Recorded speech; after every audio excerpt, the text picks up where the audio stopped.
দেশে ফিরলেন ডক্টর ইউনূস। বাংলাদেশ একটি পরিবার, সহিংসতা থেকে বেরিয়ে আসতে সবার প্রতি আহ্বান। বঙ্গভবনের প্রধান উপদেষ্টার শপথ রাতে। শান্তি ও গণতন্ত্র ফিরিয়ে আনাই প্রধান কাজ বললেন মির্জা ফখরুল। সহিংসতায় আহতদের দেখতে হাসপাতালে, দেশের বিভিন্ন জায়গায় মতবিনিময় সভা ও বিজয় মিছিল। সড়কে যান চলাচল নিয়ন্ত্রণে আজও রাজপথে বিভিন্ন শিক্ষা প্রতিষ্ঠানের শিক্ষার্থীরা খুশি। সাধারণ মানুষ, ধীরে ধীরে স্বাভাবিক হচ্ছে জনজীবন।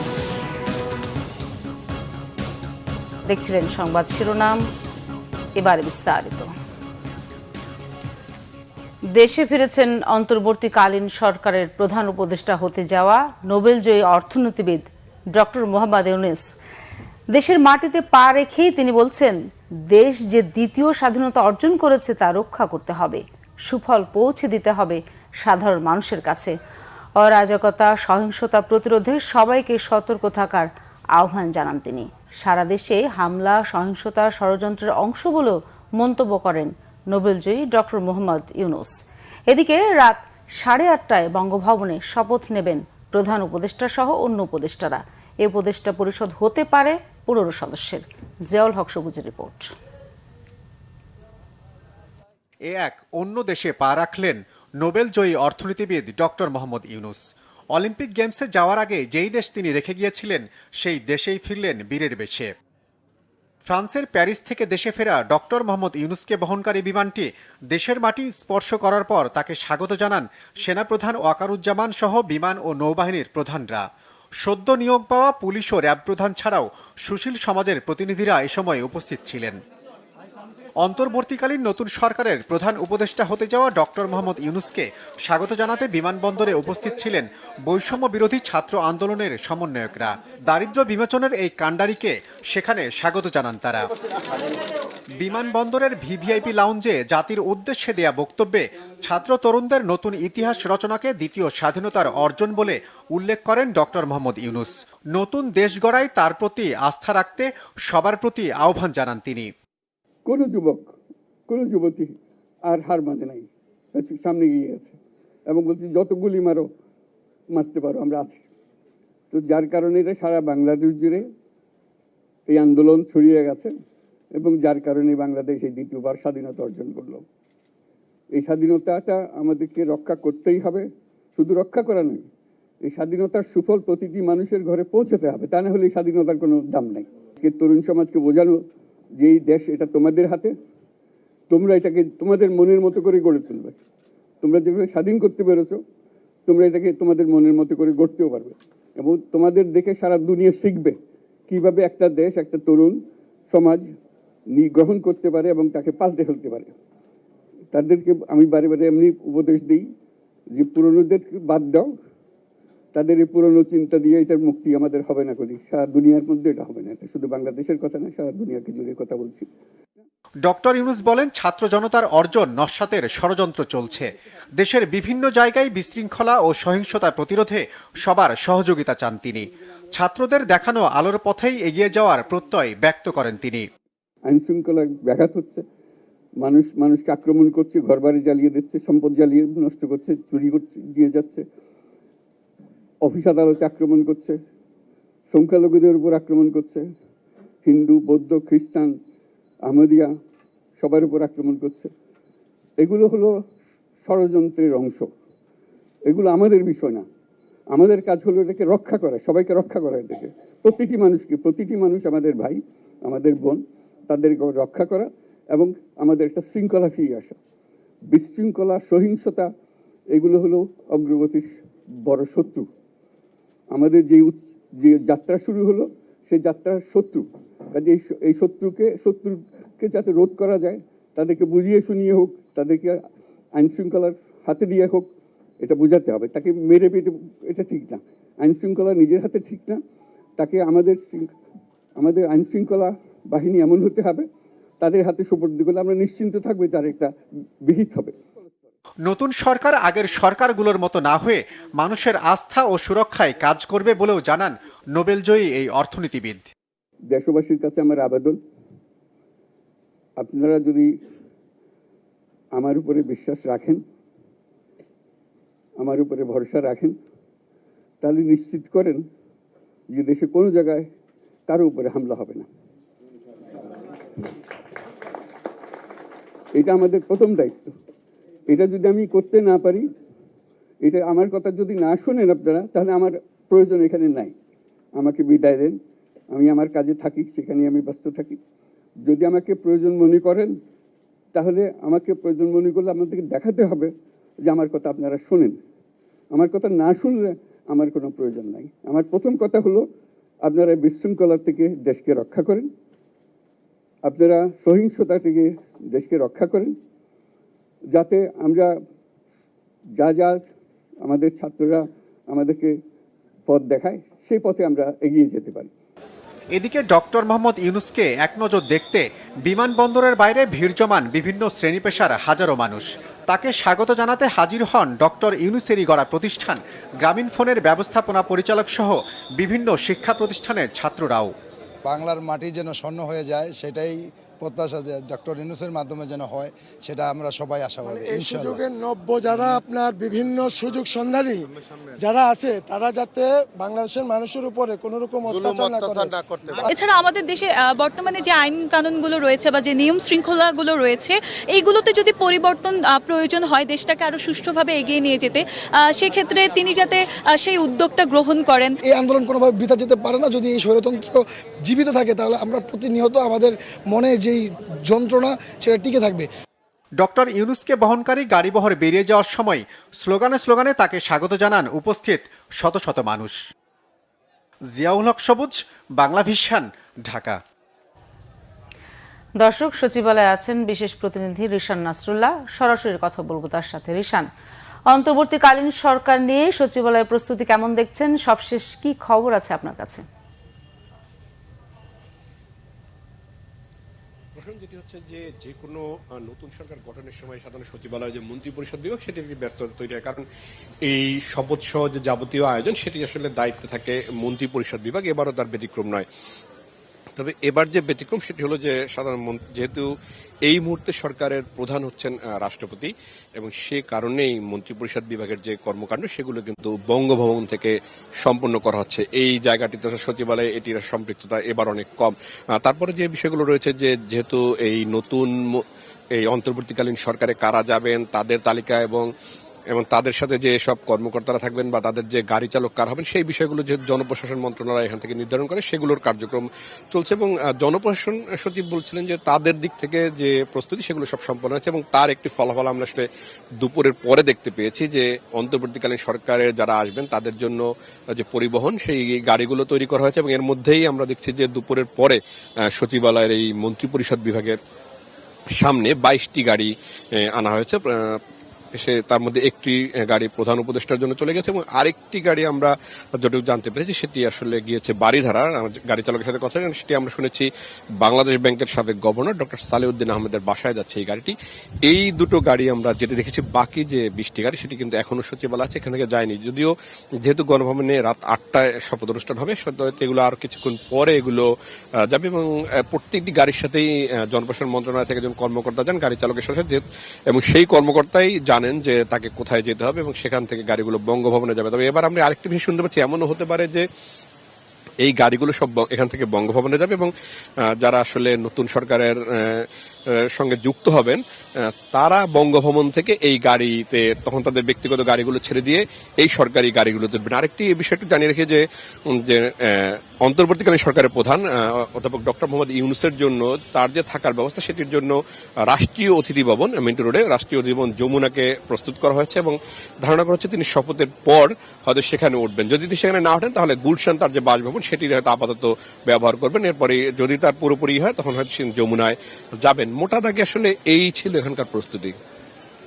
রিশান, ধন্যবাদ আপনাকে। সচিবালয় থেকে জানাচ্ছিলেন সহকর্মী রিশান নাসরুল্লাহ।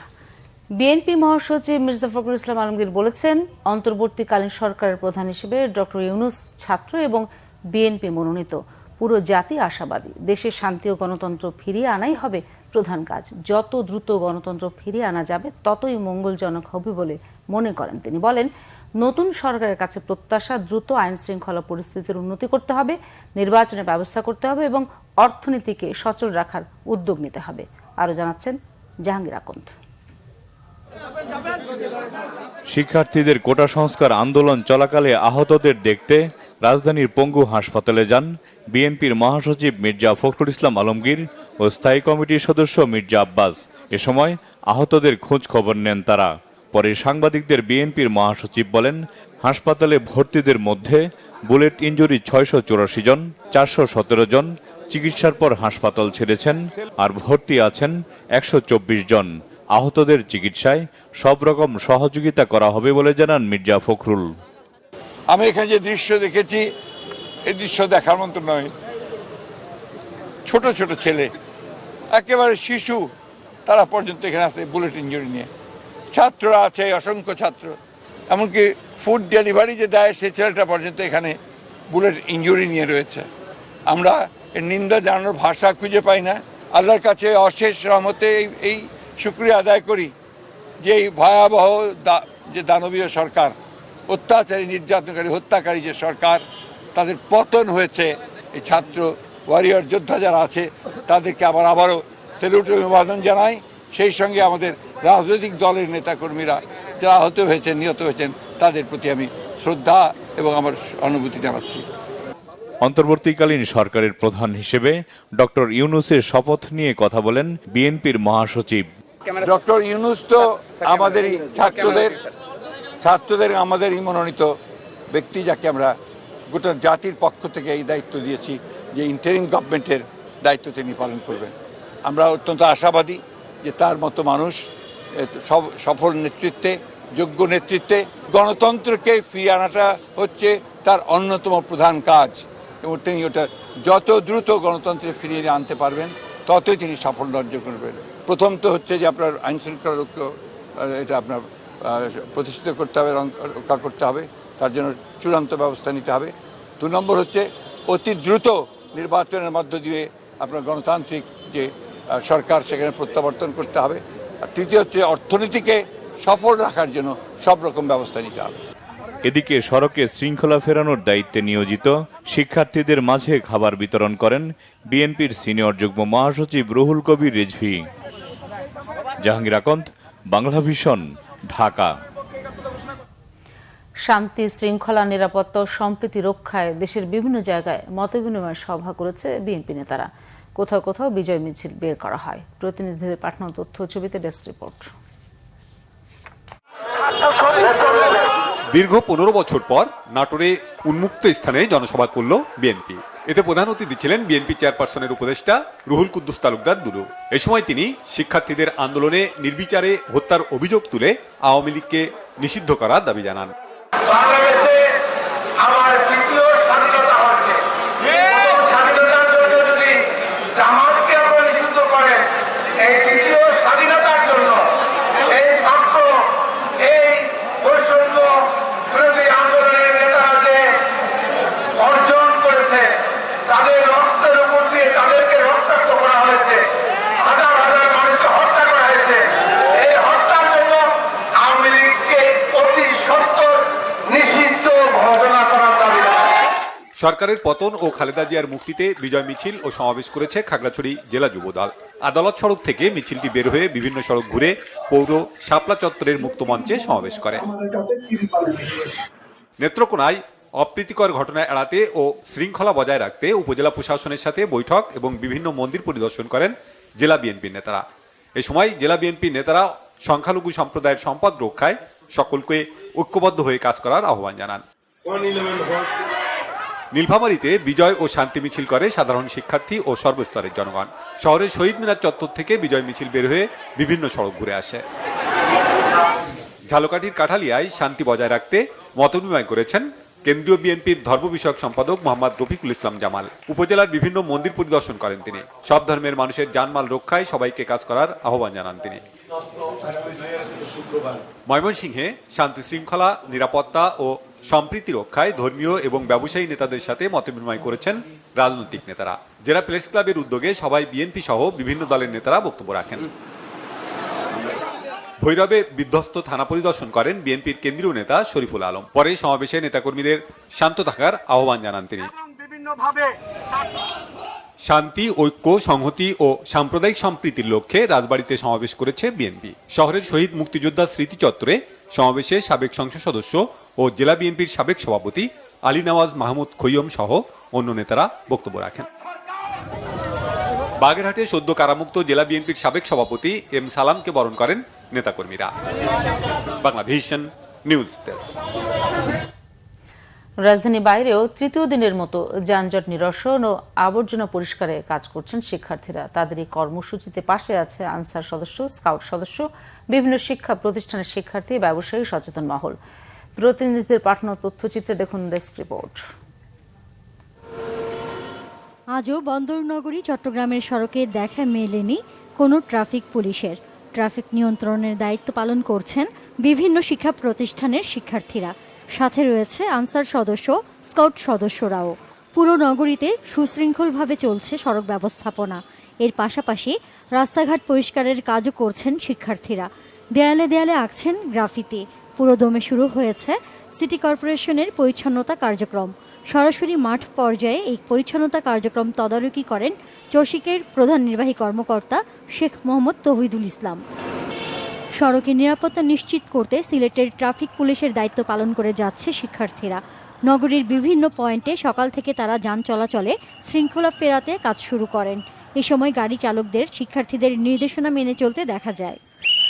খাগড়াছড়িতে ট্রাফিক পুলিশের দায়িত্ব পালন করছে শিক্ষার্থী ও হিল আনসার সদস্যরা। এছাড়া বিভিন্ন মন্দির ও ধর্মীয় প্রতিষ্ঠান পাহারা দিচ্ছেন শিক্ষার্থী, রোভার স্কাউটরা। পাশাপাশি রাস্তা পরিষ্কারের কাজও করছেন। ধীরে ধীরে স্বাভাবিক হচ্ছে জনজীবন। খোলা হয়েছে ব্যবসা প্রতিষ্ঠান, শিক্ষা প্রতিষ্ঠান, অফিস, ব্যাংক, বিমা। আমরা শিক্ষার্থীরা এবং বিভিন্ন স্বেচ্ছাসেবী সংগঠন, red crescent, rover scout and BNCC মিলে ট্রাফিক মেনটেনেন্স প্লাস রাস্তায় শৃঙ্খলা ফিরিয়ে আনার কাজে নিয়োজিত আছি। নাটোর শহরের প্রাণকেন্দ্র ট্রাফিক মোড়ে হরিশপুর বাইপাস, মাদ্রাসা মোড় স্টেশন ও বেলঘরিয়া বাইপাসের প্রধান সড়কগুলোর শৃঙ্খলা ফেরাতে কাজ করছেন রোভার স্কাউটের সদস্যরা। জানান, যতদিন ট্রাফিক পুলিশ তাদের কর্মে না ফিরবেন ততদিন পর্যন্ত তারা শহরের সড়কের শৃঙ্খলা ঠিক রাখতে কাজ করে যাবেন। হবিগঞ্জ শহরে যানজট নিরসন ও সড়কে নিরাপত্তা নিশ্চিতে কাজ করছে শিক্ষার্থী সহ নানা শ্রেণী পেশার মানুষ। শহরের বিভিন্ন মোড়ে শিক্ষার্থীদের পাশাপাশি বিএনসিসি, আনসার সদস্য ও বিভিন্ন সংগঠনের কর্মীরা দায়িত্ব পালন করেন। এ সময় তারা যানজট নিরসনের পাশাপাশি সাধারণ মানুষকে সড়কে চলাচলে সহযোগিতা করেন। গাইবান্ধায় শহরের প্রতিটি মোড়ে যানজট নিরসনে ট্রাফিকের দায়িত্ব পালন করছে আনসার বাহিনী ও শিক্ষার্থীরা। তাদের এই উদ্যোগে খুশি এলাকার সাধারণ মানুষ। ঝিনাইদহে সদর হাসপাতালের শৃঙ্খলা ফেরানো ও আবর্জনা পরিষ্কারের কাজ করেছে শিক্ষার্থীরা। পাশাপাশি রোগী ও তাদের স্বজনদের লাইনে দাঁড়িয়ে সারিবদ্ধভাবে সেবা নিতে সাহায্য করছেন তারা। আগামী এক সপ্তাহ এ কার্যক্রম চলবে বলে জানায় তারা। শরীয়তপুরে গুরুত্বপূর্ণ সড়কগুলোতে ট্রাফিক পুলিশের দায়িত্ব পালন করছে আনসার, গ্রাম প্রতিরক্ষা বাহিনী, রেড ক্রিসেন্ট, ইসলামী শাসনতন্ত্র আন্দোলন ও সাধারণ শিক্ষার্থীরা। বাগেরহাটে শহরের গুরুত্বপূর্ণ মোড়গুলোতে বৃষ্টি উপেক্ষা করে ট্রাফিকের দায়িত্ব পালন করছেন সাধারণ শিক্ষার্থী ও বিএনসিসির সদস্যরা। শিক্ষার্থীদের এমন উদ্যোগকে স্বাগত জানিয়েছেন যানবাহন চালক ও পথচারীরা। নেত্রকোণায় ধীরে ধীরে ফিরছে স্বাভাবিক অবস্থা। শান্তি শৃঙ্খলা পরিস্থিতি সহ সড়কে যানবাহন চলাচল স্বাভাবিক রাখতে মাঠে নেমেছে ছাত্র জনতা। প্রধান সড়ক, ছোট বাজার, বড় বাজার, থানার মোড় সহ বিভিন্ন সড়ক পরিচ্ছন্নতা অভিযান ও যানজট নিরসনে কাজ করছে। নওগাঁয় শহরের বিভিন্ন রাস্তার মোড়ে যানজট নিরসনে ট্রাফিকের দায়িত্ব পালন করছেন সাধারণ শিক্ষার্থী ও অন্যান্য স্বেচ্ছাসেবী সংগঠনের প্রতিনিধিরা। নিয়ম মেনে চলতে মানুষ ও গাড়ি চালকদের বাধ্য করছেন তারা। মাগুরায় সেনাবাহিনীর তত্ত্বাবধানে ট্রাফিক নিয়ন্ত্রণের দায়িত্ব পালন করছেন বিভিন্ন শিক্ষা প্রতিষ্ঠানের শিক্ষার্থীরা। সাথে রয়েছে আনসার সদস্য, স্কাউট সদস্যরা। এর পাশাপাশি শহরের রাস্তাঘাট, স্মৃতিসৌধ ও শহর পরিষ্কারে কাজ করছেন তারা। সুনামগঞ্জে শহরের ট্রাফিক পয়েন্ট সহ ব্যস্ততম এলাকাগুলোতে ট্রাফিক ব্যবস্থা নিয়ন্ত্রণে কাজ করছে শিক্ষার্থীরা। তাদের সাথে কাজ করছেন আনসার সদস্যরা। এছাড়া কয়েকটি দলে ভাগ হয়ে শহরের ময়লা আবর্জনা পরিষ্কার করার পাশাপাশি দ্রব্যমূল্য নিয়ন্ত্রণে বাজার মনিটরিংয়ে নামে তারা। Naznin Akter, Banglavision news desk. এবারে দেশের বিভিন্ন জায়গার আরও কিছু খবর নিয়ে রয়েছে একটি ডেস্ক রিপোর্ট। রংপুর পুলিশের রেঞ্জ ডিআইজি আব্দুল বাতেন বলেছেন, মানুষের জানমাল ও আইন শৃঙ্খলা রক্ষার কাজে নিয়োজিত থাকে পুলিশ। কোনো আদেশ ও নির্দেশ নয়, পরিস্থিতি পর্যবেক্ষণ করে মাঠে থাকবেন তারা। দুপুরে জেলা পুলিশ সুপার হলরুমে সংবাদ সম্মেলনে তিনি এসব কথা বলেন। পুলিশ বাহিনীতে 11 দফা সংস্কারের দাবিতে কর্মবিরতি বিক্ষোভ মিছিল হয়েছে সিলেটে। সকালে ইন্সপেক্টর থেকে কনস্টেবল পদধারীরা এই কর্মবিরতি পালন করেন। বিক্ষোভ মিছিলটি পুলিশ লাইন্সের ভেতরে বিভিন্ন সড়ক প্রদক্ষিণ করে। ছাত্র জনতার অভ্যুত্থানের অর্জনকে সুসংহত করার লক্ষ্যে মানববন্ধন হয়েছে টাঙ্গাইলে। সকালে শহরের শহীদ মিনারের সামনে এই কর্মসূচি পালন করে সুশাসনের জন্য নাগরিক। নিখোঁজ বিএনপি নেতা এম ইলিয়াস আলীকে ফিরিয়ে দেওয়ার দাবিতে মানববন্ধন হয়েছে সিলেটে। দুপুরে কেন্দ্রীয় শহীদ মিনারের সামনে এই কর্মসূচি পালন করা হয়। দেশব্যাপী শান্তি সম্প্রীতি রক্ষায় সমন্বয়ক শিক্ষার্থীদের মিছিল ও শান্তি সমাবেশ হয়েছে নরসিংদীতে। দুপুরে মাধবদী এসপি ইনস্টিটিউট মাঠ থেকে মিছিলটি বিভিন্ন সড়ক ঘুরে স্কুল মাঠে গিয়ে শেষ হয়। গুমের শিকার ব্যক্তিদের পরিবারের কাছে ফিরে দেওয়ার দাবিতে মানববন্ধন হয়েছে ময়মনসিংহে। সকালে জেলা প্রেস ক্লাবের সামনে এতে বক্তব্য রাখেন জেলা আইনজীবী সমিতির সাবেক সভাপতি অ্যাডভোকেট নুরুল হক। মানিকগঞ্জে পৌর সুপার মার্কেট ও বিভিন্ন পূজা মণ্ডপ পরিদর্শন করেছে বিএনপির নেতা উপদেষ্টা আফরোজা খান রিতা। এ সময় আরও উপস্থিত ছিলেন দলটির বিভিন্ন সহযোগী সংগঠনের নেতারা। নেত্রকোনায় অপ্রীতিকর ঘটনা এড়াতে ও শৃঙ্খলা বজায় রাখতে উপজেলা প্রশাসনের সাথে বৈঠক ও বিভিন্ন মন্দির পরিদর্শন করেছে জেলা বিএনপি। উপস্থিত ছিলেন উপজেলা নির্বাহী কর্মকর্তা তানিয়া তাবসসুম ও জেলা বিএনপির আহ্বায়ক ডাক্তার আনোয়ারুল হক। জেলা আইন শৃঙ্খলা পরিস্থিতি স্থিতিশীল করতে মত বিনিময় সভা হয়েছে কুমিল্লায়। দুপুরে জেলা প্রশাসক সম্মেলন কক্ষে এতে উপস্থিত ছিলেন জেলা প্রশাসক মুশফিকুর রহমান ও বিএনপির সাবেক সাংসদ আমিরুর রশিদ ইয়াসিন। বিশেষ আইন শৃঙ্খলা সভা হয়েছে খাগড়াছড়িতে। সকালে জেলা প্রশাসনের কার্যালয়ে সভায় উপস্থিত ছিলেন জেলা প্রশাসক মোহাম্মদ শহীদুজ্জামান। আশুলিয়ায় আইন শৃঙ্খলা নিয়ন্ত্রণ ও সংখ্যালঘুদের মাঝে স্বস্তি ফেরাতে মাঠে কাজ করছে সেনাবাহিনী। সকাল থেকে বিভিন্ন ইউনিয়নের পূজা মণ্ডপ পরিদর্শন করে তারা। এ সময় সনাতন ধর্মাবলম্বীদের সাথে মত বিনিময় ও জরুরি যোগাযোগের নাম্বার দেয়া হয়।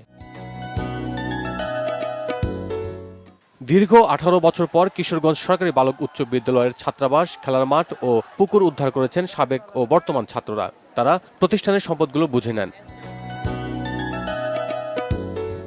প্রেস ক্লাবের নতুন কমিটি গঠিত হয়েছে বগুড়ায়। 17 সদস্য বিশিষ্ট এই কমিটির আহ্বায়ক হয়েছেন প্রেস ক্লাবের সাবেক সভাপতি Washiqur Rahman. Bangla vision news desk. দর্শক, এই ছিল এখনকার মতো। পরের সংবাদ সন্ধ্যা 7:30টায় দেখার আমন্ত্রণ রইল। এছাড়া বাংলা ভিশন সংবাদ ও সংবাদ সংশ্লিষ্ট অনুষ্ঠান থেকে ভিজিট করুন www.bvnews24.com ও facebook.com/banglavisionnews এবং সাবস্ক্রাইব করুন youtube.com/banglavisionnews। ধন্যবাদ সবাইকে এতক্ষণ সাথে থাকার জন্য।